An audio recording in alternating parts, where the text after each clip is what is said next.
औज़ुबिल्लाहिमिनश्शैतानिर्रजीम बिस्मिल्लाहिर्रहमानिर्रहीम। आज के दिन हम जिस टॉपिक के बारे में बात करने जा रहे हैं वो है कैलकुलेशन ऑफ एनर्जी लेवल्स। हमने बोहर एटॉमिक मॉडल के बारे में इससे पहले पढ़ा था और अब हम उसी बोहर एटॉमिक मॉडल में जो हाइड्रोजन एटम है उसकी रेडियस की जो पहले डेरिवेशन हमने की थी, अब जो ऑर्बिट था उसकी रेडियस की हमने डेरिवेशन की थी, अब उसी ऑर्बिट की एनर्जी की डेरिवेशन करेंगे कि जो बोहर ऑर्बिट है, जो बोहर का हाइड्रोजन एटम है, उसका जो फर्स्ट ऑर्बिट है या सेकंड ऑर्बिट है या थर्ड ऑर्बिट है, उसकी एनर्जी कितनी होगी, यानी उसमें जो इलेक्ट्रॉन रिवॉल्व कर रहा है उसकी क्या एनर्जी होगी।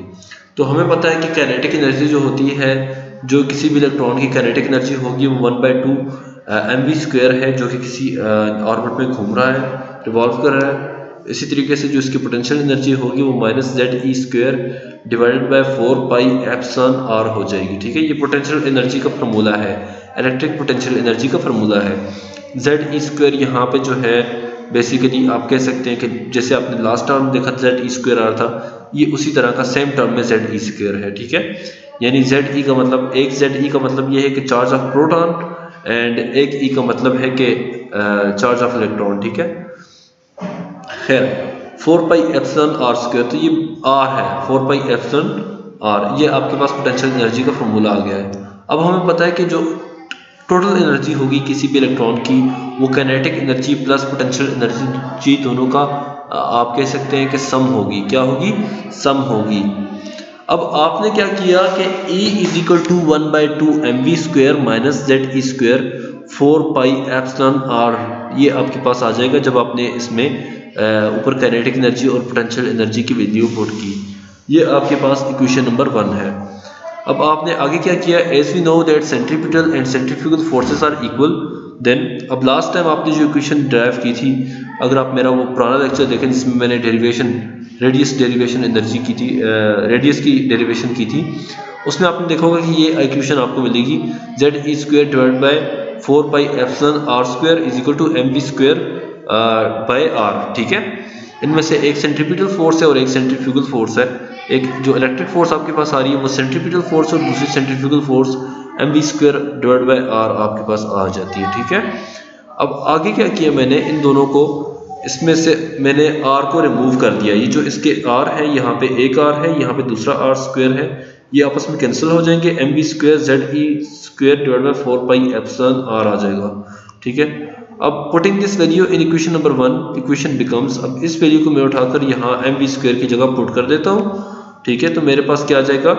E = 1/2 ZE² 4πε∨r - ZE² 4πε∨r। ठीक है, अब जब मेरे पास ये आंसर आ जाएगा, आप देखिए ये एक तरफ आप समझ लें कि ये आपके पास हाफ वैल्यू है, ये आपके पास फुल वैल्यू है। आप फुल वैल्यू को जब हाफ में से निकालेंगे, ठीक है, मैं ऐसे कह रहा हूँ कि 2 रोटियां हैं, सॉरी आधी रोटी है, एक रोटी है, एक रोटी में से आप आधी को निकाल दें तो पीछे क्या बचती है? आधी बचती है ना। यहाँ पे आपके पास एक फुल वैल्यू है, एक फुल वैल्यू है और एक हाफ वैल्यू है। आप फुल में से हाफ को निकालेंगे तो आपके पास जो आंसर आएगा वो हाफ आ जाएगा। मगर यहाँ पे माइनस साइन क्यों आया? माइनस साइन आने की वजह ये नेगेटिव, वो है नेगेटिव साइन, क्योंकि फुल जो बड़ी वैल्यू है, जो फुल वैल्यू है, उसके साथ आपके पास जो है माइनस का साइन शो हो रहा है, इसलिए। ठीक, आगे देखिएगा। अब इस 2 को मैंने 4 के साथ मल्टीप्लाई कर दिया तो ये 8πε∨r आ जाएगा।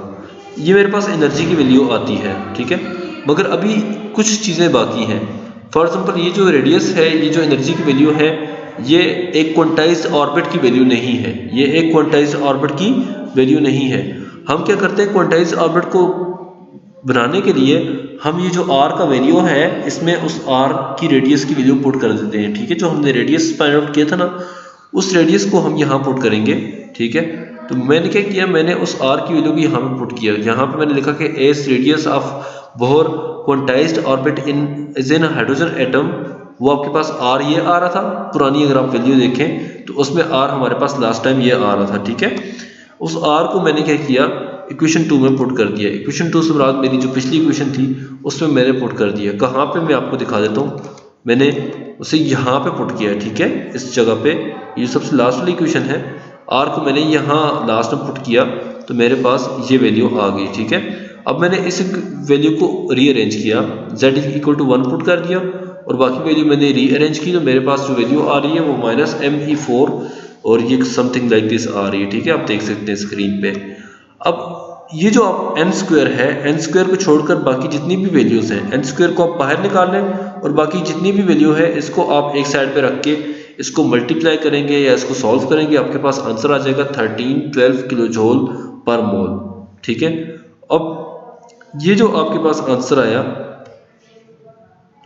अगर आप E1 की वैल्यू फाइंड आउट करना चाहते हैं तो E1 की वैल्यू जो होगी n स्क्वायर 1 होता है, E1 मतलब n 1 हो जाएगा, तो यही वैल्यू आ जाएगी -1312 किलो जूल पर मोल।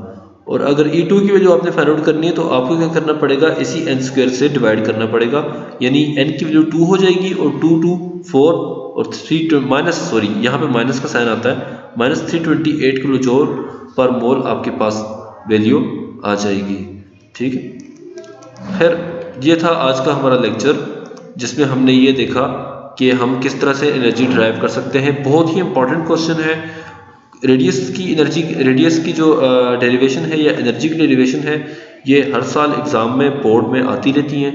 आपसे गुजारिश है कि आप इसको बार बार प्रैक्टिस कीजिए और बहुत इजी है, कोई इसमें मसले वाली बात नहीं है। अगर कोई क्वेश्चन हो तो आप कमेंट बॉक्स में पूछ सकते हैं। शुक्रिया, अल्लाह हाफिज़।